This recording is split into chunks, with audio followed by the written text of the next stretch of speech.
Hey everyone. Tonight I need you to think about the last time you complained about your love life. Maybe it was scrolling through dating apps at 2 a.m. Maybe it was sitting through another wedding where someone's cousin asked when you're settling down. Hold on to that feeling of frustration. That sense of why is finding someone so complicated? Now let me tell you about a place where that problem was solved. Completely solved. No more wondering if they'll text back. No more awkward first dates. No more heartbreak over someone who wasn't ready for commitment. Sounds perfect, right? Here's the thing, and this is where you might want to grab something strong to drink. This solution involved government officials showing up at your village once a year, lining up everyone who'd hit puberty, and pairing you off like livestock. No swiping left or right. No getting to know each other first. No choice at all. I'm talking about the Inca Empire, where they didn't just control your taxes and your labor, they controlled your heart. They decided who you'd wake up next to for the rest of your life, when you'd have children, and even what you'd name those kids. They turned love into a bureaucratic process so efficient it would make modern governments weep with envy.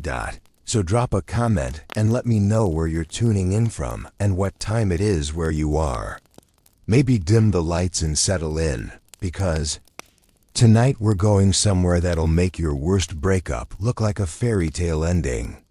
We're going to a world where the most intimate decision of your life wasn't yours to make. And trust me, by the end of this, you'll never complain about dating apps again. You're 18 years old, and you live in a village carved into the side of a mountain so steep that clouds get caught in your neighbor's roof. It's 1487. And you've never been more than a day's walk from where you were born. Your hands are permanently stained from dyeing alpaca wool. Your back aches from working the terraced fields, and lately, you've been having dreams about a boy from the next village over who smiled at you during the last harvest festival. His name is Chuya, and you've been thinking about him for months. Not that it matters, because today, the inspectors are coming. You hear them before you see them, the low, rhythmic sound of wooden staffs hitting stone as they climb the mountain path. Your mother stops grinding corn and goes very still. Your father sets down his tools and stares at the horizon. Nobody speaks, but everyone knows what those footsteps mean. The marriage inspectors. They come every year like tax collectors, except instead of taking your grain or your labor, they're here to take your future. You peek out from behind the stone wall of your family's compound and see them. 3 men in fine vicuna robes, their faces painted with official markings, carrying quipus, those knotted string devices that hold more information about your life than you even know about yourself. They know your age, your family lineage, your skills, probably even how many teeth you have. They've been planning for this day since you were born. The village headman rushes out to greet them, nervous energy radiating from every gesture. Behind him trail the other village elders, and behind them, everyone else, because this isn't something you can hide from. This isn't optional. The lead inspector, a man whose expression suggests he's done this 1,000 times and never enjoyed it once, unrolls a scroll and begins reading names. When he calls yours, your stomach drops so fast you think you might vomit right there in front of everyone. You step forward because there's literally no other choice. Running would mean death, not just for you, but probably for your family too. The Inca don't mess around with people who disrupt their systems. Standing next to you now are 7 other young people from your village. 3 boys, 4 girls, all between 18 and 20. You know most of them. You've grown up together, worked the fields together, celebrated festivals together. But you've never thought of any of them as potential husbands. Except maybe Amaru, who's kind and funny and makes you laugh during the long days of planting season. The inspector begins his assessment. He walks down the line like he's inspecting livestock, which, let's be honest, is pretty much what's happening. He examines your hands. Are they strong enough for the work ahead? He looks at your teeth. Will you live long enough to bear healthy children? He asks questions about your family history, your skills, your health. Then comes the matching process. This isn't random. Oh no, that would be too simple. The Inca have turned this into a science. They consider your elu, your extended family group, to prevent inbreeding. They look at your social status to maintain class boundaries. They evaluate your skills to create economically productive households. They even consider your personalities, though not in the way you'd hope. Are you both stubborn? Bad match. Too much conflict. Are you both passive? Also bad. Nothing would get done. They want complementary traits that will serve the empires. Needs. The inspector points at you, then at Toomey, a boy you've barely spoken to. Toomey is fine, you suppose. He's not cruel, he's not lazy, he's not ugly. But he's also not Chuya, and he's not a Maru. And he's definitely not someone you chose. Toomey looks as thrilled as you feel, which is to say, not at all. But here's the really twisted part. This is considered a kindness. In some provinces, they don't even pretend to consider compatibility. They just line people up by height and pair them off down the line. At least your inspector seems to be putting some thought into it. The ceremony itself is brief and brutal in its efficiency. You and Toomey are handed to each other like packages being delivered. There are words spoken in Quechua about duty and service to the Sapa Inca. There's coca leaf chewed, and chicha poured on the ground for the ancestors. There's even a little celebration. Your family's trying to make the best of a situation nobody chose. And then, just like that, you're married. The inspectors pack up their quipus and move on to the next village. They'll do this hundreds of times before returning to Cusco with their reports on successful matches and projected population growth. You're just a data point now, a knot in someone's string. That night, you lie next to Toomey in the small house his family has prepared for you both. He's snoring softly, and he seems like a decent person, really. But as you stare up at the stars, through the gap in the roof, you can't help but think about Chuya, and wonder who the inspectors chose for him, and whether he's lying awake tonight thinking about someone else too. This is your life now. This is how love works in the greatest empire the Americas have ever known.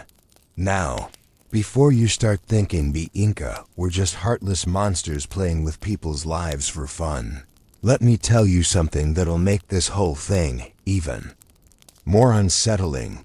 They actually thought they were doing you a favor. See, what we just witnessed wasn't chaos. It wasn't random cruelty. It was a system so sophisticated, so carefully engineered, that it would make modern algorithm designers weep with jealousy. The Inca had turned human compatibility into a mathematical equation, and they genuinely believed they were better at picking your life partner than you were. And here's the really disturbing part. They might have been right. Let's break down how this actually worked, because the level of detail is absolutely mind-blowing.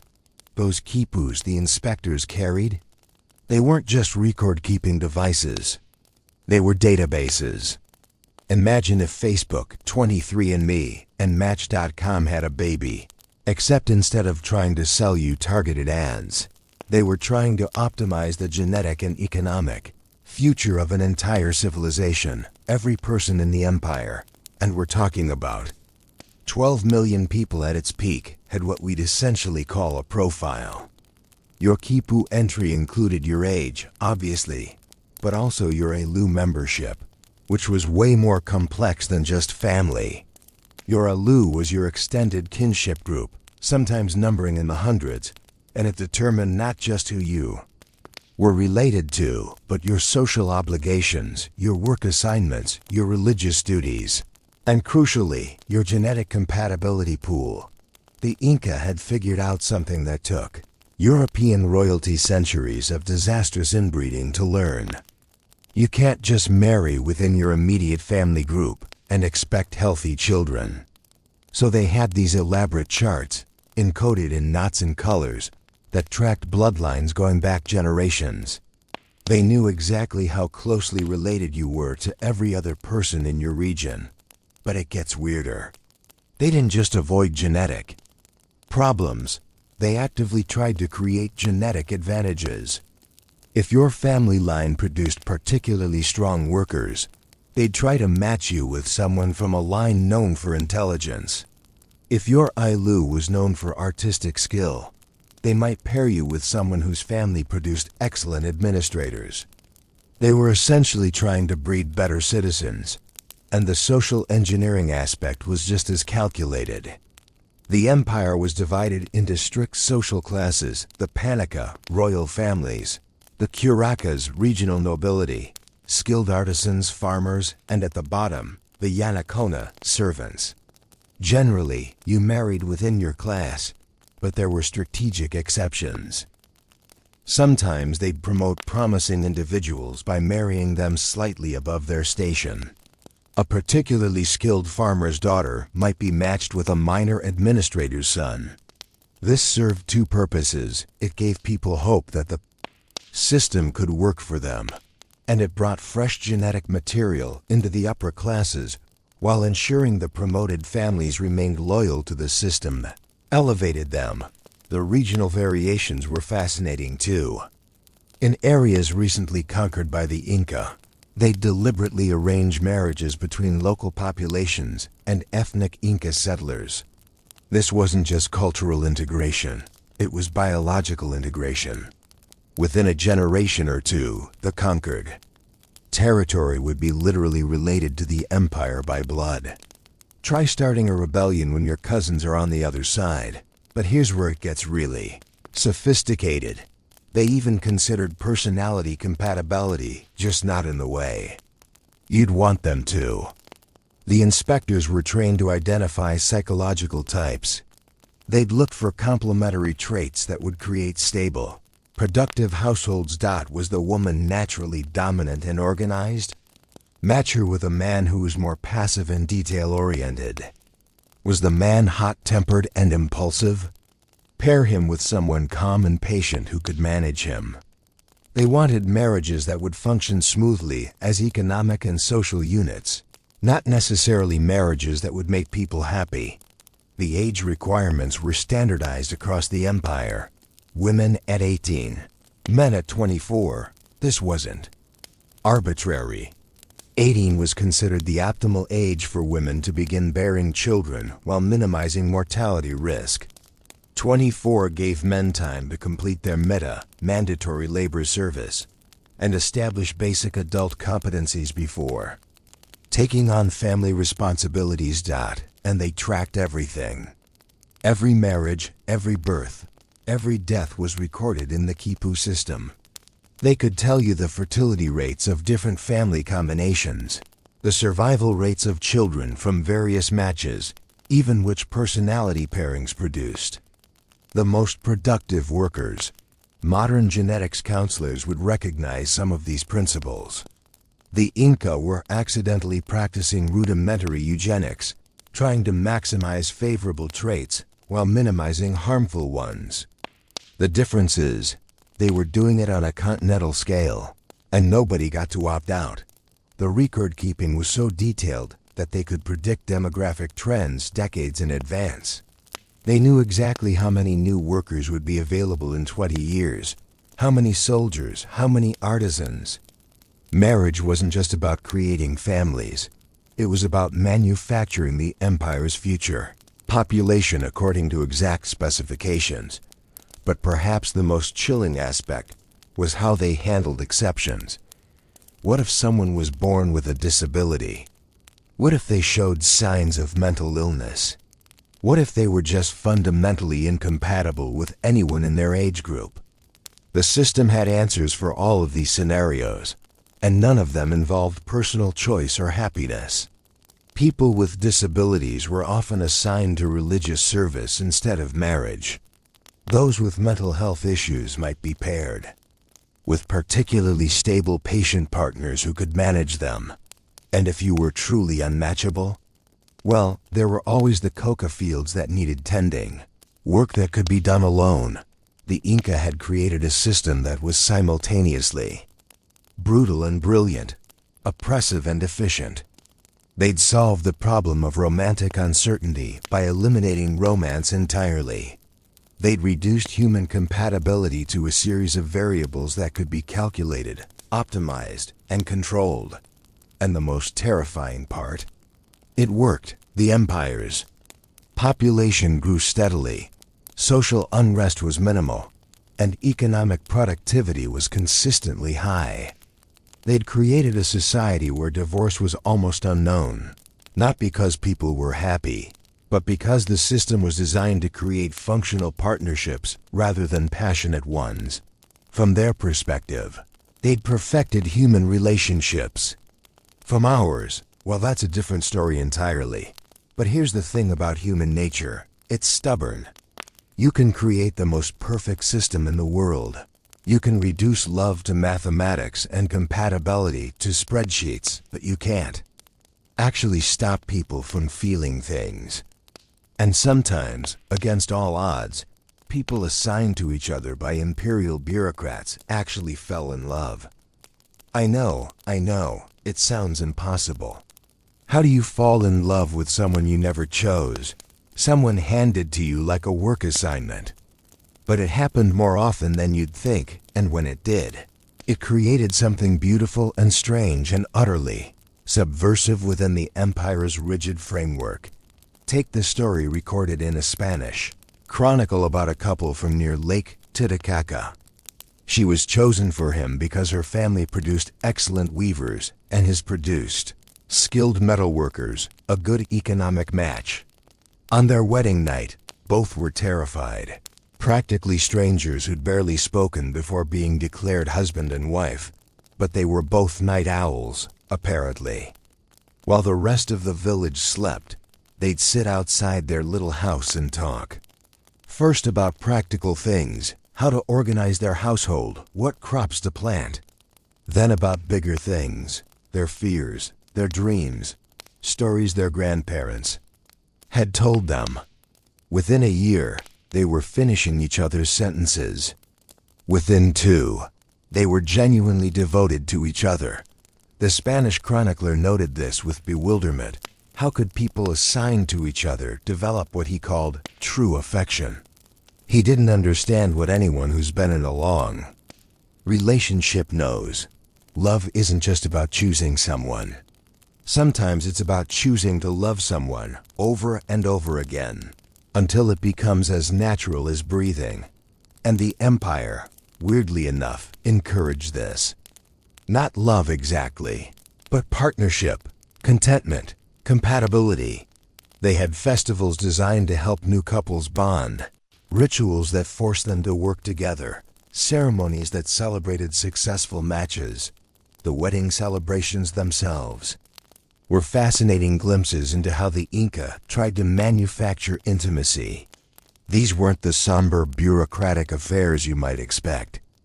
They were elaborate, joyful celebrations that lasted for days, with music and dancing and enough chicha, that fermented corn beer, to drown a llama. The couple would be dressed in their finest clothes, often provided by the state if their families couldn't afford them. The bride wore a colorful aksu, dressed with elaborate jewelry. The groom a fine tunic with geometric patterns that indicated his new married status. They'd exchange sandals as a symbol of walking life's path together, a touch that was both practical and surprisingly romantic. But the real genius was in the communal aspect. The entire village participated in building the couple's new house, creating their first textiles, even preparing their first meals as a married pair. It wasn't just a wedding, it was a massive social investment in making the marriage work. Everyone had a stake in this couple's success. The chicha wasn't just for celebration either. It was a social lubricant that allowed couples to relax with each other, to laugh together, to see each other as people rather than assignments. Many couples later said their first real conversation happened during their wedding celebration, when the alcohol loosened their tongues and the music made them brave. And then there was the nobility, where the marriage system worked completely differently and somehow even more effectively at creating emotional bonds. Noble men could have multiple wives, not just for pleasure, but for political alliance and economic management. But here's the strange part. Many of these marriages developed into genuine partnerships. Take the case of Huascar's father, Huayna Capac. He had hundreds of wives, but contemporary accounts suggest he had real emotional relationships with several of them. They weren't just concubines. They were advisors, confidants, partners in managing the empire. Some of these women wielded enormous political power, precisely because their marriages had evolved into something deeper than political arrangements. The secondary wives, called palace, often came from recently conquered territories. What started as political hostage situations sometimes became genuine love stories. A woman taken from her home as a teenager, married to secure her father's loyalty, might spend decades building a real relationship with her husband. Their children would grow up seeing a marriage that had transformed from political necessity into personal partnership. But it's the little details that really get to you. Archaeological evidence from noble households shows couples buried together with matching jewelry, suggesting they chose to wear complementary pieces in life. We find love letters written in Quipu, yes, love letters in knotted strings, where couples would send each other messages about their days, their feelings, their hopes. One particularly touching example was found in a tomb near Cusco, a quipu that roughly translates to "your laughter makes the llamas dance." It was found with a woman who'd been buried with her husband's favorite cup, suggesting she kept it after his death as a memento. Even among commoners, we see evidence of couples who made their arranged marriages work. Shared burial sites show people who chose to be interred with objects that had belonged to their spouses. Houses where couples carved their names together into door frames. Gardens where they planted flowers that had no practical purpose except beauty, a small rebellion against a system that valued only utility. The festivals helped too. During Inti Raymi, the Sun Festival, married couples would dance together in elaborate ceremonies that celebrated not just the sun god, but the bonds between husbands and wives. These weren't just religious obligations. They were opportunities for couples to show affection publicly, to celebrate what they'd built together. And here's something that would probably shock modern divorce lawyers. The divorce rate in the Inca Empire was almost zero. Not because the marriages were perfect, but because couples had been given every possible tool to make them work. Economic incentives, social support, shared responsibilities, and time to grow into love rather than being expected to start with.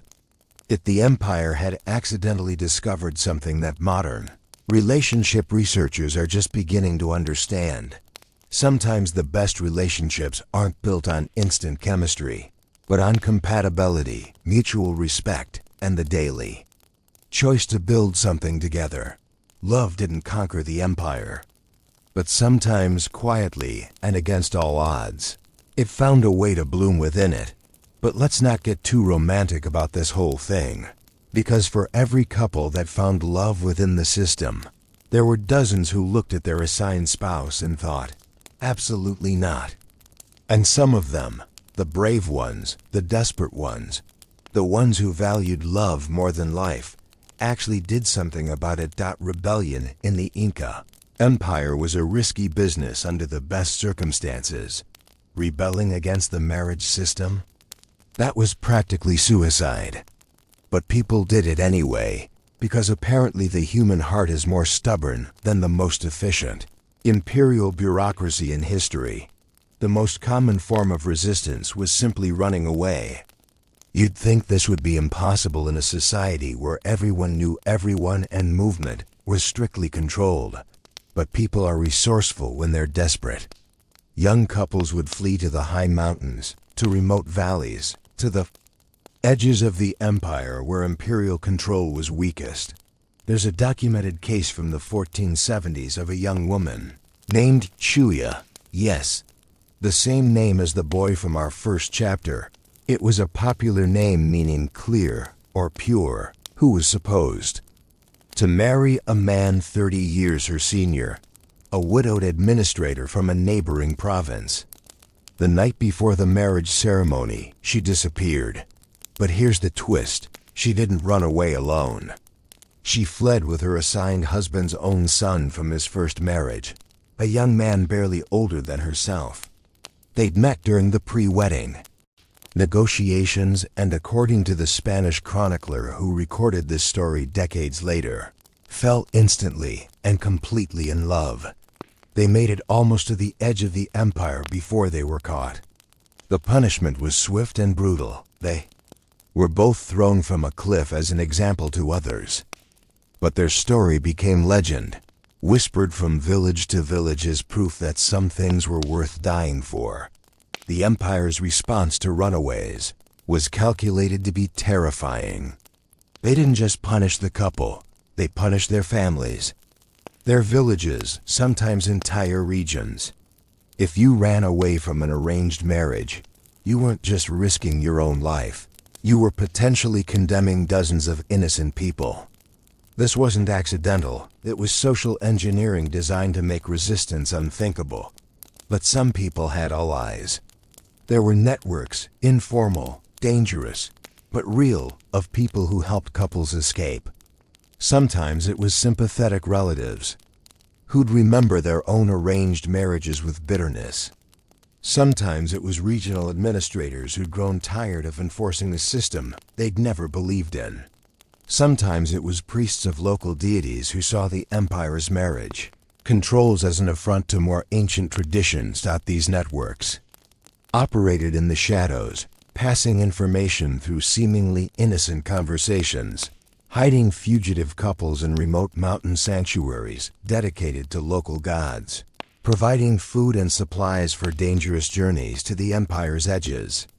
They had safe houses, usually isolated shrines or abandoned settlements, where couples could hide for weeks or months while planning their next move. The most successful escapes happened during times of imperial distraction, when the empire was focused on military campaigns or major construction projects. Border monitoring became lax. Some couples timed their flights to coincide with major festivals, when normal surveillance was disrupted by celebration and ceremony. But running away wasn't the only form of resistance. Some people found ways to subvert the system from within. They'd go through with their assigned marriages but maintain secret relationships with the people they actually loved. This was incredibly dangerous.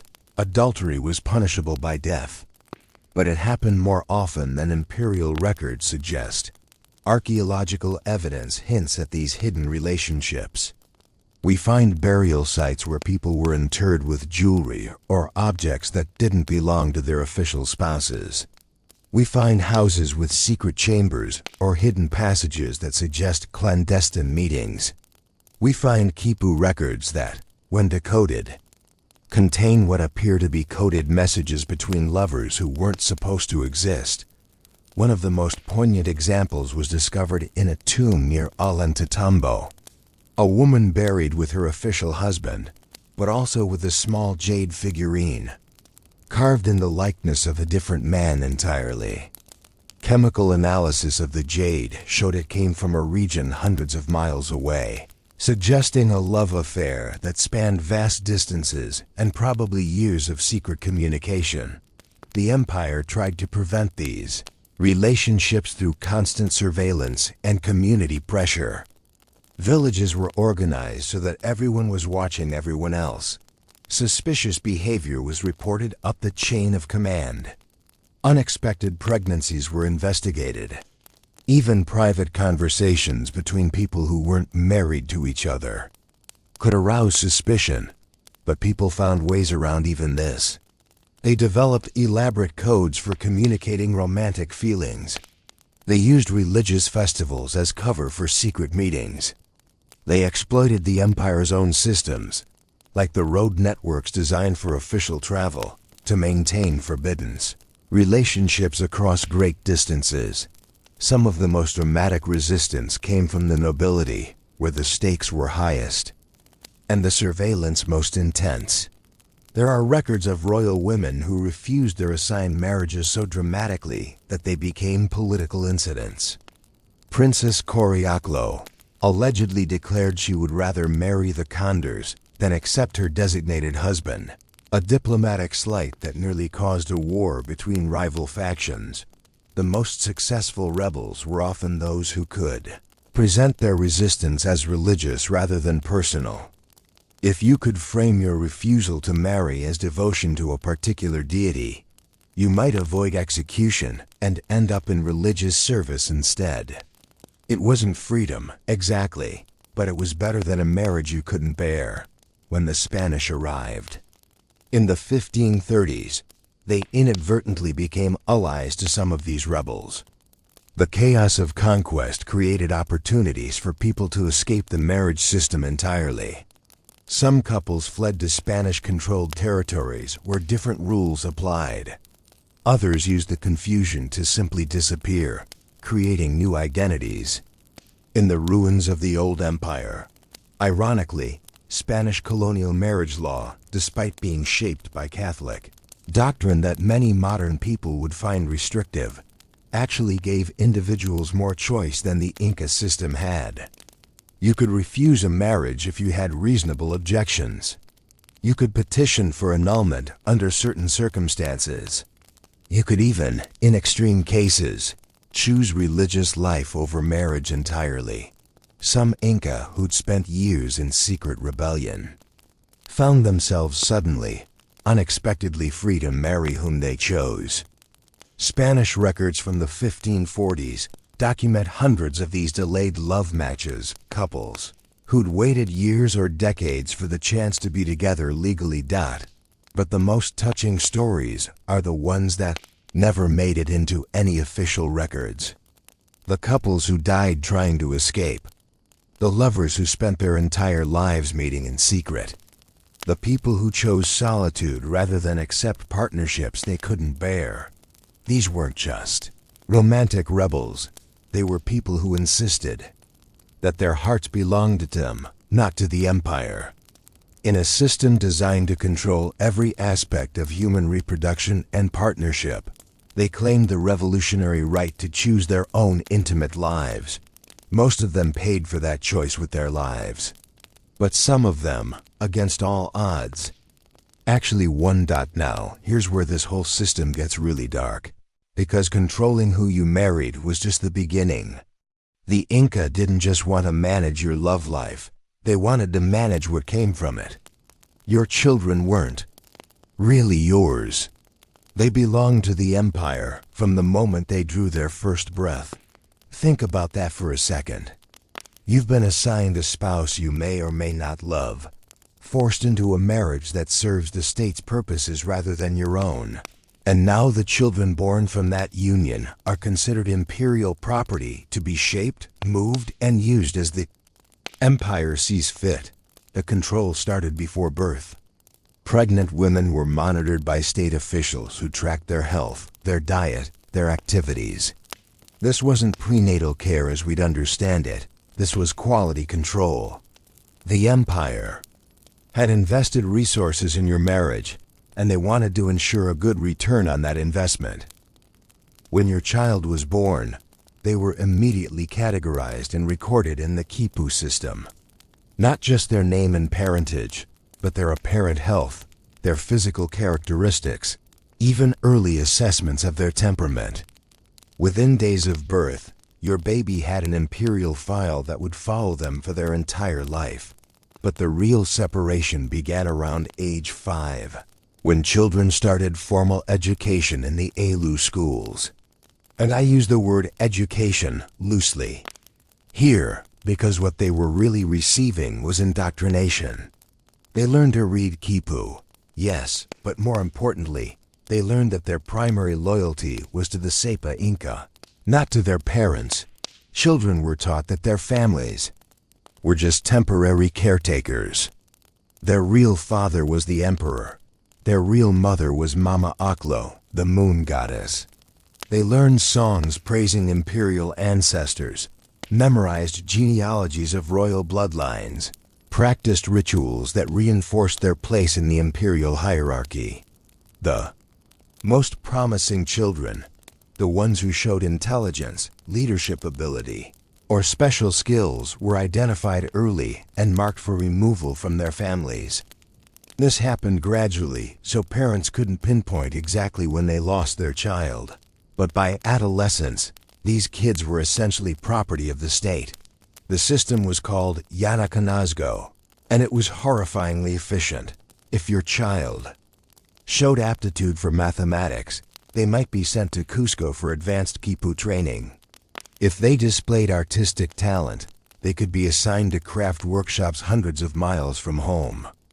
If they were particularly beautiful or charismatic, they might be selected for religious service, which sounds nice until you realize that religious service often meant human sacrifice. The Chosen Children program was the most brutal aspect of this system. Every year, the most beautiful, intelligent, and physically perfect children from across the empire were selected for Kapakoka, ritual sacrifice to ensure the empire's prosperity. These weren't random victims. They were specifically children who'd been identified as exceptional, who'd been groomed and prepared for this fate. Sometimes for years, parents were expected to feel honored that their child had been chosen. Honored. Can you even process that level of psychological manipulation? Your most precious child is taken away to be killed for the good of the empire, and you're supposed to be grateful for the privilege. But it gets worse. The children chosen for Kapakoka were often told they were being elevated to divine status, that they would become intermediaries between the earthly and spiritual realms. They went to their deaths believing they were becoming gods. Some accounts suggest these children felt genuinely privileged, that the indoctrination was so complete, they saw their sacrifice as the greatest possible achievement. The families left behind were compensated, of course, given land, livestock, honors within their communities. But imagine trying to comfort yourself with material rewards when your child has been murdered for political purposes. Some parents never recovered. Others had additional children, specifically hoping one might also be chosen. A psychological adaptation so twisted it's hard to comprehend. For children who weren't selected for sacrifice, the separation was often just as final. Boys showing military promise were taken for warrior training that could last decades. Girls with administrative skills might be assigned to manage state facilities in distant provinces. Families might never see these children again, except perhaps as imperial officials visiting their home villages years later. The empire justified this by claiming they were providing opportunities these children couldn't have received otherwise. A farmer's son could become a general. A weaver's daughter could become a provincial administrator. Social mobility through state service. It sounds almost progressive until you realize it required completely severing family bonds. Children who remained with their families weren't ignored by the system either. They received education designed to make them compliant citizens and productive workers. Boys learned farming techniques, construction skills, basic military training. Girls learned weaving, food preparation, household management. But always within the context of service to the empire. The psychological impact on parents was devastating. You'd been forced into marriage to produce children for the state. The children you loved were taken away if they showed promise, or molded into imperial servants if they didn't. Your most basic biological drive, to protect and nurture your offspring, was systematically frustrated by imperial policy. Some parents tried to hide their children's abilities, deliberately teaching them to appear average or even slow. Archaeological evidence suggests some families moved to remote areas to avoid imperial attention. But the empire's record-keeping was too thorough, its surveillance too comprehensive. Exceptional children were eventually identified and claimed. Spanish conquistadors were horrified by many aspects of Inca society, but few things shocked them more than the systematic separation of children from families. Spanish colonial records are full of accounts of parents desperately searching for children taken years earlier, of families trying to reconstruct relationships that had been deliberately severed by imperial policy. But here's the truly disturbing part: the system worked.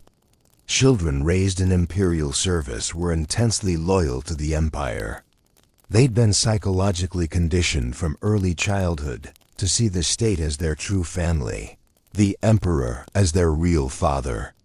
When Spanish forces arrived, many of these state-raised children fought more fiercely for the empire than people defending their actual homes and families. The Inca had discovered something that modern, authoritarian regimes would later rediscover. If you want total control over a population, you don't just control the adults. You take their children, shape their minds, redirect their loyalties. You make the next generation belong to the state more completely than they belong to their own parents. It was social engineering on a scale that wouldn't be attempted again until the 20th century. And like those later attempts, it succeeded. By breaking the most fundamental human bond, the connection between parent and child. The marriages were arranged, the families were managed, and the children belonged to the empire. But you know what's amazing about people? Even in the most controlled, regimented, soul-crushing system imaginable, they find ways to be human. They find ways to love, to grieve, to hope, to connect with each other in ways that no empire can completely regulate or understand. And nowhere is this more beautiful and heartbreaking than in the archaeological evidence we found of actual relationships, the real, messy, tender, complicated bonds that people formed despite living in a system designed to reduce them to economic units. Let me tell you about the most incredible discovery made in 1995 near Machu Picchu. Archaeologists found a tomb containing two people buried together, a man and woman who'd clearly been interred at the same time, their hands positioned so they were holding each other even in death. But that's not the extraordinary part. The extraordinary part was what they were buried with. 17 Quipu, all found between their bodies, and when researchers finally decoded them, they realized they were looking at a correspondence. Love. Letters written in knotted strings, passed back and forth between a couple over the course of what appears to have been decades. These weren't official Quipu, recording taxes or population data. These were personal messages, intimate communications that used the empire's own recording system to express things the empire never intended to be recorded.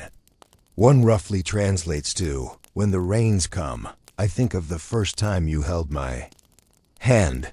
Another reads something like, "Our daughter has your stubborn spirit. The llamas fear her already." Think about what this means. Someone took the time to learn a complex recording system well enough to encode poetry. Someone else learned to read those encoded emotions. And they did this secretly, probably for years, creating a private language of love within a system designed to eliminate privacy entirely. We found similar Quipu collections at other sites, couples who used the empire's own technology to maintain emotional intimacy that the empire couldn't monitor. It's like finding out that Soviet citizens were using government typewriters to write love poems, except more complex because Quipu required genuine skill to create and decode. But the Quipu aren't the only evidence of hidden emotional lives. Burial sites across the former empire tell stories that the official records never captured. We find couples buried with matching jewelry they must have commissioned or made for each other. We find graves where people were interred with objects that clearly belonged to their spouses. A man buried with a woman's weaving tools. A woman buried with a man's hunting implements. There's one tomb near Ollantaytambo that absolutely breaks your heart when you understand what you're looking at. A woman buried with a small, carefully crafted wooden flute. Chemical analysis showed it had been played regularly for decades. The wear pattern suggests daily use. But here's the thing. This woman was buried alone. Her husband's tomb was found 50 meters away, interred separately as was common when spouses died years apart. But he was buried with the same type of flute. They'd apparently played music together, probably every evening for decades. And when one died, the other kept playing, kept that connection alive through shared melodies until they too passed away. The flutes were found positioned near their mouths, suggesting they'd been playing them until the very end. These are people who found ways to create beauty and connection within a system that saw them as breeding stock and labor units. They built private worlds of intimacy that coexisted with their public roles as imperial subjects. The textile evidence is equally moving. Inca women were expected to weave according to standard patterns that identified their region, their status, their family affiliations. But we keep finding pieces that deviate from these standards in subtle ways. Tiny variations in color, minor modifications to traditional patterns, small additions that seem to serve no official purpose when you map. These variations, patterns emerge. Women in the same household often shared unique design elements. Couples frequently incorporated matching symbols into their clothing. Children wore garments that combined design elements from both parents in ways that weren't officially sanctioned. We're encoding their relationships into their daily lives, creating visual languages of love and kinship that existed alongside but separate from the empire's official symbolism. A husband might wear a tunic with a subtle pattern that matched his wife's dress. A mother might weave a belt for her daughter that incorporated a symbol meaningful only to their family. These weren't acts of rebellion exactly. They were acts of humanity. People insisting on their right to create meaning, beauty, and connection, even within a system designed to control every aspect of their emotional lives. The most poignant discoveries are the children's graves. We find toys that were clearly made by hand, not distributed by Imperial workshops. We find small clothes with patterns that don't match any official requirements. We find evidence of parents who, despite living in a system that treated children as state property, found ways to express individual love for their individual kids. One child's grave near Pisac contained a collection of small stones, each carved with a different animal. They're crude, clearly made by someone without formal artistic training. But they're also full of personality. A llama with an exaggerated funny expression. A condor that looks somehow gentle rather than fierce. Someone, probably a parent, spent hours creating toys that would make their child laugh. We'll never know the stories behind most of these artifacts. We can't decode all the Quipu, can't interpret every textile pattern, can't understand every burial arrangement. But what we can see is clear evidence that people found ways to love each other authentically, even within the most controlling system imaginable. They wrote love letters in the Empire's own language. They created art that encoded private meanings. They built relationships that survived Imperial oversight, family separation, and even death. The Empire controlled their bodies, their work, their movements, their marriages. But it couldn't control their hearts. And the evidence of those unconquerable hearts is still there, waiting in tombs and ruins, proving that love finds a way, even when everything is stacked against it. And here we are, back in your warm room, with your phone full of dating apps and your freedom to choose who you love. when you love them. And whether you love them at all, feels different now, doesn't it? I started tonight by talking about how complicated modern love can be. How frustrating it is to navigate dating in a world with infinite choices and no guarantees. But after walking through 5 centuries of Inca marriage policy, I'm betting your perspective on that frustration has shifted a little. Because here's what I keep thinking about. The Inca created a system that eliminated almost every problem we complain about in modern relationships. No uncertainty about commitment. Marriages were permanent. No wondering about compatibility. Experts made those decisions for you. No worrying about whether someone was ready for marriage. The state decided when you were ready. No anxiety about finding one. The one was assigned to you. And yet, when we look at the archaeological evidence, when we read the stories of people who lived through this system, what do we find? The same human longings we have today. The same desire to choose, to connect, to love authentically rather than efficiently.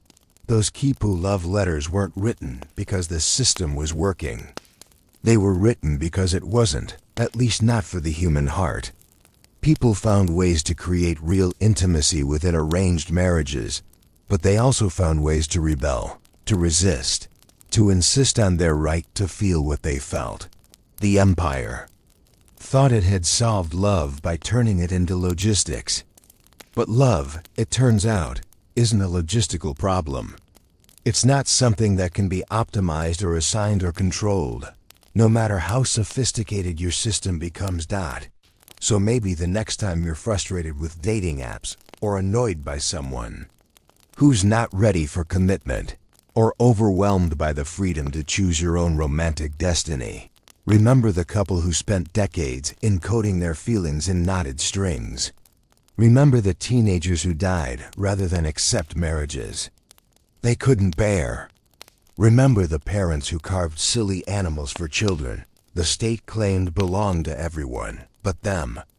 Your dating life might be complicated, but at least it's yours.